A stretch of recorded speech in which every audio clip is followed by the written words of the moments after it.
Hola, esta es la charla File Systems a los bytes con Python de la PyConar 2020. Vamos a ver muy rápido todas estas cosas y a ver si entramos en el tiempo de 20 minutos y podemos llegar a ver una demo. Bueno, yo soy Bruno Costanzo, soy docente investigador de día, programador de Python por las noches. La parte de docente investigador quiere decir que yo investigo en informática forense para una universidad, la Universidad FASTA de Mar del Plata. Y cada tanto, más o menos una vez por semana, a veces tengo un poquito más de tiempo entre clases, doy clases de sistemas operativos. Y lo que motiva un poco esta charla es que por mi trabajo, tanto como investigador como docente, tengo que conocer un poco cómo funcionan los file systems, más que un poco, ¿sí? Sobre todo por la parte de informática forense, ¿no? Muchas veces se dan algunas situaciones, puede ser algunas pericias, algún tipo de informe técnico, ¿sí? O incluso, bueno, lo que nos cubre el día de hoy, que es la creación de alguna herramienta de análisis, ¿sí? Y para poder hacer eso es necesario entender cómo funcionan desde los bytes, ¿no? Y también en cuanto a la parte de docencia, a la cátedra en la que yo participo, en la que yo integro, nos gusta que los alumnos se vayan con una idea real o lo más cercano posible a una idea real con respecto a los temas que tratamos. En particular en lo que es File Systems damos una clase especial donde siempre mostrábamos, ¿sí? Y bueno, a medida que fueron pasando los años fuimos armando distintas herramientas de Python. Primero eran algunos parsers bastante básicos, y bueno, fueron mejorando y llegamos a lo que voy a estar mostrando hoy. Para poder seguir un poquito lo que es esta charla, lo que hay que entender de la teoría es bastante simple. Se puede hablar de un file system en sentido amplio y en sentido estricto. Cuando hablamos en sentido amplio de un file system, en realidad nos estamos refiriendo un poco a las reglas y a las estructuras de datos que lo definen en general, digamos. Entonces podemos hablar de FAT32 o de NTFS como file systems en cuanto, de nuevo, reglas, estructuras y mecanismos que hacen que funcione cualquier file system de este tipo. Y cuando hablamos en sentido estricto, estamos hablando específicamente de un file system, de una partición, de unos bytes, de una instancia, para decirlo fácil. Bueno, la otra cosa que tenemos que entender, que esto por ahí viene muy de Linux, ¿no? Pero está ese concepto de que todo es un archivo. Y nosotros ponemos la aclaración, incluso el sistema de archivos, ¿no? Es una visión un poco amplia, no quiero meterme en demasiadas controversias, pero tranquilamente yo puedo abrir una consola de Python, ¿sí? Bajo Linux, segurísimo, bajo Windows también. En Windows tengo que tener permisos de administrador, en Linux tengo que correrlo como sudo, ¿sí? Entonces yo directamente en Python le digo, bueno, open, en el caso de Windows tengo que decirle // physical drive y un número. 0 es el primero, 1, 2, 3, bueno, cuenta como Python desde 0. Y eso directamente me va a abrir el device de un dispositivo de almacenamiento, ¿sí? Y de ahí en adelante puedo leer. Yo acá directamente lo que hice fue leer los primeros 512 bytes, lo que abarcaría una MBR. Ahora vamos a ver un poquito más qué es una MBR. Y en este caso, como se trata de una computadora que tiene el disco particionado con GPT, no hay demasiado en esa MBR. Bien, las otras cosas que tenemos que saber un poquitito es que, bueno, hay tablas de particiones, sí, MBR es el mecanismo viejo, surgió más o menos en los 80, dura todavía en el tiempo, no es lo más recomendable, tiene muchas limitaciones, ¿sí? Y lo más moderno que tenemos ahora es GPT o UID Partition Table. Y en realidad lo único que nos interesa saber hoy es que estas tablas de particiones Son eso, tablas de algunas estructuras de datos que pueden ser más o menos complejas, pero que nos dicen, en esta parte del disco arranca una partición de este tipo con este tamaño y no más que eso. En GPT tienen un nombre, pero no mucho más. Bien, y en cuanto a los file systems, de nuevo, yo dije que se pueden considerar un poquito como un archivo, ¿sí? Entonces tienen estructura, la mayoría de los file systems tienen algún tipo de encabezado que nos da los metadatos necesarios para entender y para analizar el resto del file system, ¿sí? Y en general los file systems van a tener estructuras para las entradas de archivo que vamos a pretender analizar, ¿no? En el caso particular de FAT32, que es donde nos vamos a enfocar hoy, ahora vamos a ver un poquito de las estructuras, ¿no? Pero si se preguntan por qué FAT32, bueno, es un file system muy simple, está probado por el tiempo. También FAT32 tiene sus orígenes de nuevo en los 80, primero como FAT12, FAT16, luego FAT32 en mediados de los 90, ¿sí? Y nos guste o no, FAT32 es un estándar, lo podemos abrir en Windows, en Linux, en Android, en Mac, en tostadoras Smart, probablemente, dispositivos IoT, y también es el tipo de file system que se eligió para la EFI System Partition en sistemas que bootean con UEFI, ¿no? Y lo que tiene de particular FAT32, tiene un encabezado, se llama Volume ID, no nos interesa demasiado hoy. De nuevo, define los metadatos mínimos para entender dónde tengo que ir a buscar la información, cómo está organizado mi file system. Y después tiene dos estructuras grandes importantes que son, por un lado, la File Allocation Table, ¿sí? O las File Allocation Tables, porque suele haber dos que son una copia de la otra, ¿sí? Y una FAT es un listado de clusters de la partición, ¿sí? En FAT32 la partición entera está dividida en clusters, que son la unidad de asignación mínima para un archivo, ¿sí? Y la FAT lo que nos dice es, de todos los clusters del file systems, ¿sí? Si está libre, vamos a encontrar un 0 en la posición que corresponde con ese clúster, ¿sí? Y si hay otro dato que no es un 0, eso quiere decir que el clúster está asignado a un archivo. Después vamos a tener que recorrer los directory records para saber a qué archivo, ¿sí? Porque esto es simplemente una lista en memoria, nada más un array puro, ¿sí? Indizado por posición, ¿sí? Y de nuevo, si el clúster está asignado en su posición, nos vamos a encontrar cuál es el siguiente clúster en la cadena de clústeres que compone un archivo, ¿sí? Y si ese clúster es el último del archivo, vamos a encontrar un valor muy grande. Bien, eso es todo lo que es y todo lo que hace la File Allocation Table. Y después vienen los Directory Records, ¿sí? Que son estructuras que se almacenan en clústeres de directorios, ¿sí? Para guardar los metadatos del archivo que representan. Bien, entonces en 32 bytes, porque eso es todo lo que ocupa un Directory Record, tenemos para guardar el nombre del archivo, flags, timestamps de creación, de modificación y de último acceso, tamaño y cuál es el primer clúster del archivo. Bien, entonces esa es la vinculación que tiene el Directory Record con la File Allocation Table. Para ver todos los clústeres de un archivo, necesito tener su Directory Record, ¿sí?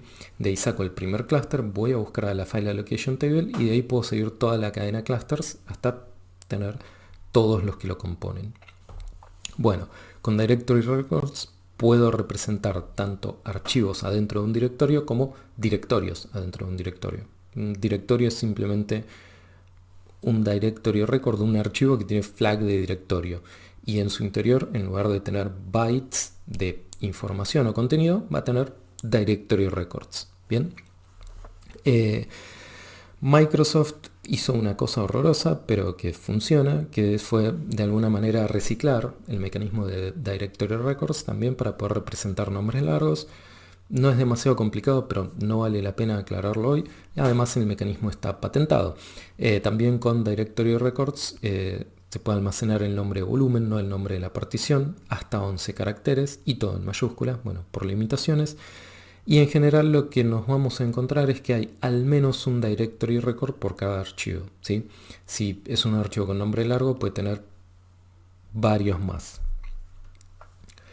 Bueno, esto es un poco una vista macroscópica de cómo sería un file system FAT32. Primero está el volume ID, ese encabezado de file system, que nos dice un poco de dónde encontrar las FATs, dónde empiezan, qué tamaño tienen los clusters, dónde empieza el root, el directorio raíz de la partición, ¿sí? Y no mucho más. Luego hay una parte que se llama espacio reservado, que es eso no se usa para nada, vienen las dos FATs y a continuación de las FATs empieza el área de clusters, que es donde propiamente se va a almacenar información en el file system. Y al final de todo, si nuestra partición no encaja justa en tamaño de clusters, sí puede quedar un poco de espacio no asignado hacia el final.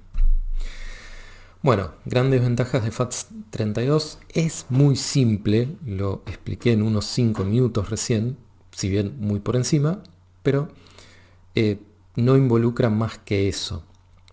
Bien, y tiene muchísima compatibilidad, como ya mencioné, se usa en todos lados. Grandes desventajas, bueno, toda la compatibilidad legacy que arrastra es un horror, de nuevo, viene más o menos desde los años 80. Tiene un problema con fragmentación de archivos. Los que tienen un poco más de 30 años y usaron computadoras con DOS o Windows 95 recordarán el defrag, ¿sí? No vamos a entrar ahí. También tiene algunas limitaciones en la cantidad de archivos por directorio. Es un límite que se pone por software, ¿sí? Pero no es un límite duro. Y bueno, la cuestión de los nombres de archivo que no vale la pena. Bueno, ya les mostré, puedo abrir un disco, ¿sí? Puedo leer los bytes, pero ¿qué puedo hacer? O sea, ¿cómo puedo convertir esos bytes en información realmente válida, ¿no? ¿Cómo puedo parsear esos bytes en algo? Bueno, acá les estoy mostrando directamente, eso es una muy pequeña captura de pantalla de los 3 imports que tengo en el código, que ahora vamos a ver, para parsear FAT32. Con esos 3 módulos alcanza, de hecho alcanza únicamente con el módulo struct, date, time y calendar, los uso para tener un poquito más de flexibilidad con los timestamps de los archivos, ¿sí? Y de hecho, bien, struct, ¿para qué sirve? Sí.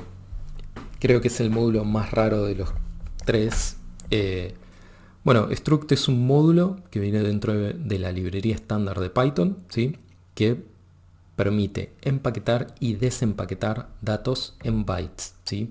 Y esto tiene una correspondencia bastante directa con los structs de C. Recordemos que CPython está programado en C, ¿bien? Y de alguna manera lo que nos permite el módulo struct es parsear estructuras binarias que hayan sido almacenadas en archivos o en memoria, ¿sí? O guardar datos en bytes que luego van a poder ser levantados como structs. Bien, entonces acá con un ejemplo muy fácil lo que estoy haciendo es indicarle struct primero que quiero guardar en un dato little endian, eso quiere decir el símbolo menor, de 2 bytes de longitud o 16 bits, eso quiere decir la H mayúscula. La mayúscula quiere decir que es unsigned, si usara minúscula sería signed, ¿sí? Se puede consultar la documentación para ver todas las cosas, pero básicamente todo lo que puede representarse como struct de C puede leerse con el módulo struct, ¿sí? Y después le paso un dato. Y eso me devuelve la secuencia de bytes de ese dato empaquetado. Y al revés, si yo ya tengo una secuencia de bytes, puedo hacerle unpack, ¿sí?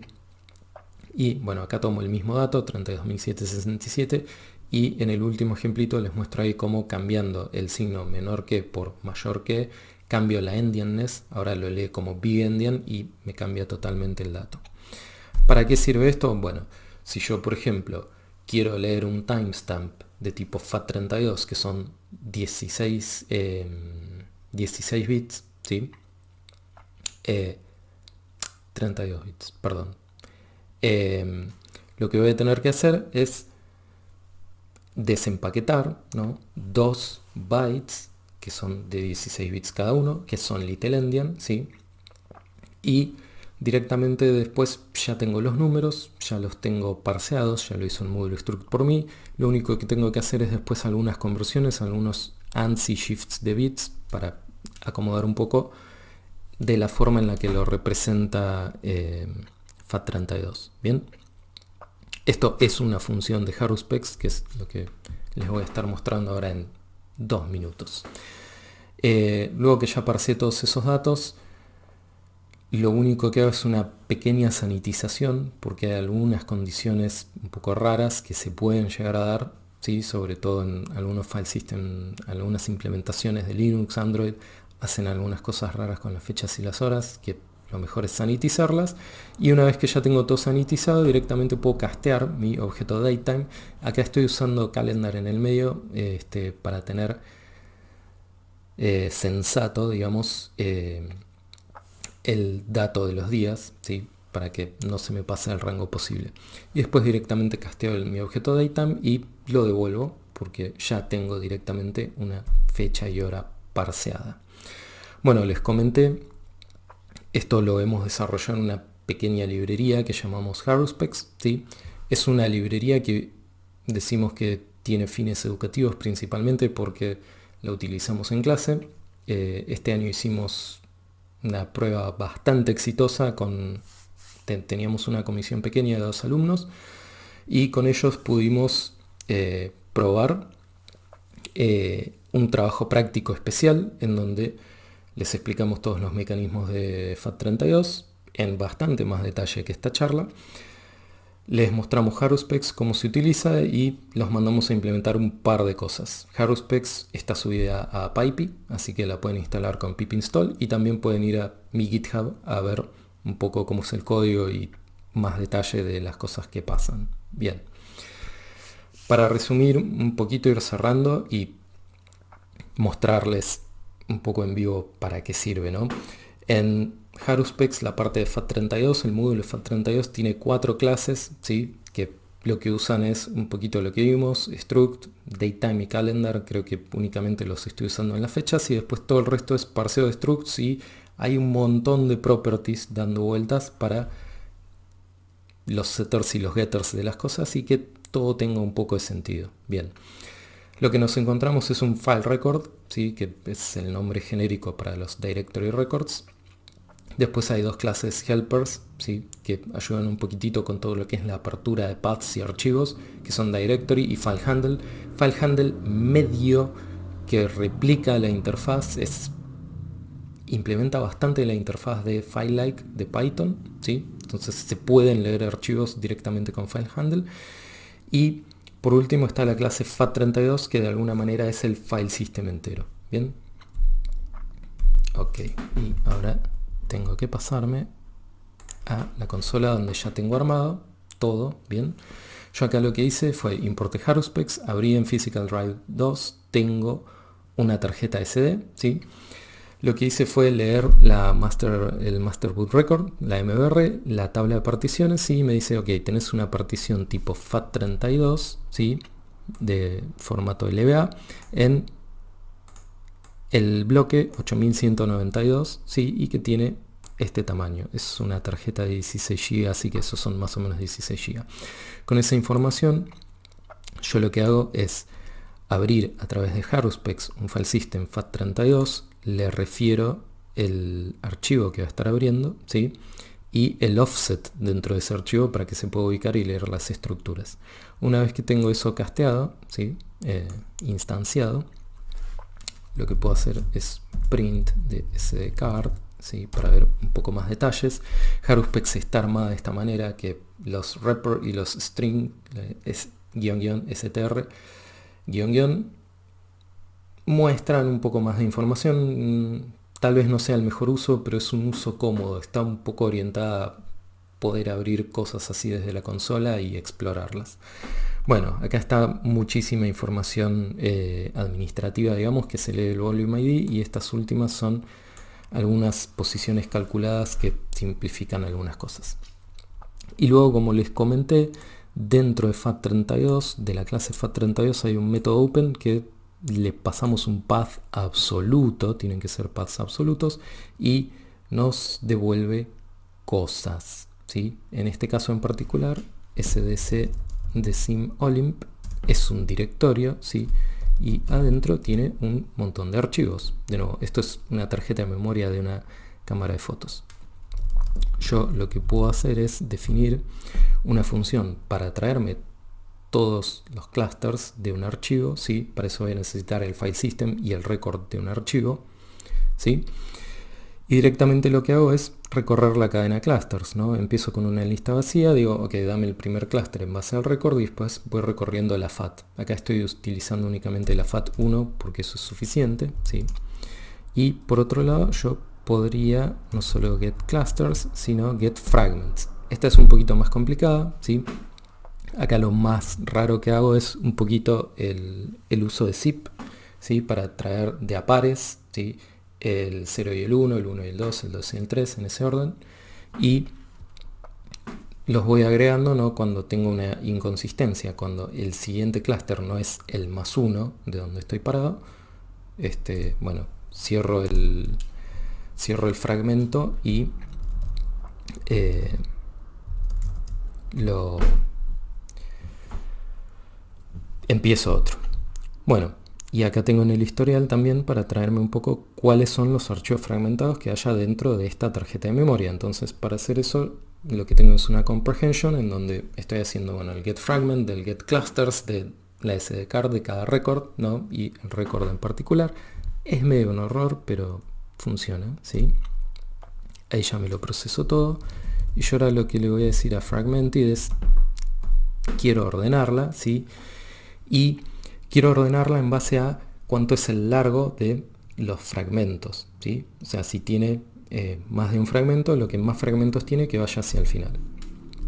Y ahora sí, para terminar de cerrar un poquito el ejemplito, quiero ver, ok, los 10 archivos más fragmentados, ¿sí? Me traje los últimos y podemos ver que en sí la tarjeta de memoria no está demasiado fragmentada. Acá tengo con 6 fragmentos, algunos archivos que tienen 5 o 6 fragmentos, había algunos con menos. No está demasiado fragmentada, pero tiene algunos archivos con algo de fragmentación. Bien, vuelvo a la presentación. Bueno, ¿para qué sirve esto? Lo primero por ahí es, no sé si sirve para algo, tampoco es que no sirva para nada. Primero y principal, es entretenido. A mí me resulta entretenido haber programado todo esto, tenerlo ahí flotando, que funcione, poder explorar de esta manera un file system. Es muy lindo entender algo, implementarlo y poder probarlo y explorar con eso. También, bueno, en la cátedra en la que participo nos sirvió mucho para aprender cómo funcionan cosas, y también para enseñarlo, ¿no? A los alumnos, para darles por lo menos algún ejemplo real. Otra cosa importante de esto es que nos da una interfaz programática para acceder a un sistema de archivos y a sus estructuras. Y eso que por ahí suena medio complicado, ¿sí? Hay un proyecto que se llama ThisLeuthKit, que se utiliza mucho en informática forense, por ahí no directamente, está programado en C, tiene un montón de drivers, digámosle, de implementaciones de file systems, y la verdad está muy bueno y es muy entretenido y muy bueno también poder sentarse y escribir de alguna manera una versión propia. No creo que HarrowSpecs nunca pueda alcanzar o vaya a superar a ThisLeuthKit, pero de nuevo es un poco mi pet project. Otra cosa que nos permite hacer esto es hacer un bypass al sistema operativo, ¿sí? Yo accedí directamente a la tarjeta de memoria. Si bien todavía no tengo implementadas las capacidades de escritura en HarrowSpecs, estoy trabajando en eso, lo voy a hacer. Y voy a poder escribir cosas, ¿sí? Ya hoy puedo leer cosas por fuera del control del sistema operativo y voy a poder hacerlo. ¿Para qué sirve eso? Bueno, de nuevo, eso es un poco para explorar y eventualmente para hacer casos prácticos de informática forense, ¿sí? Y por otro lado también, Cuando haya otros file systems implementados, lo que va a permitir esto es, por ejemplo, si escribiéramos una implementación de X3 adentro de Python, bueno, directamente desde Windows, a través de Haruspex, poder leer un X3. Y eso también sirve en particular para cuestiones de informática forense porque, por ejemplo, hay muchos DVRs, ¿sí?, que vienen con file systems propios, ¿sí? Entonces, por ejemplo, hay un trabajo de hace un par de años que describe que hicieron acá en Argentina, hicieron ingeniería inversa sobre una marca de DVR específica y describieron el file system, ¿sí?, a lo que pudieron hacer ingeniería inversa. Hicieron los autores de ese trabajo una herramienta para poder leer archivos, pero si no usas esa herramienta que ellos hicieron, medio que no puedes hacer mucho más. Si hubiera una implementación desde adentro de Haruspex que replica un poco, bueno, habría que hacer el trabajo con ese file system, ¿no? Replicar las interfaces de FileLike de Python, bueno, ya se abre un poco la cancha a poder trabajar de manera un poco más cómoda. Bien, eso fue toda la charla en 26 minutos casi. Preguntas en vivo. Muchas gracias.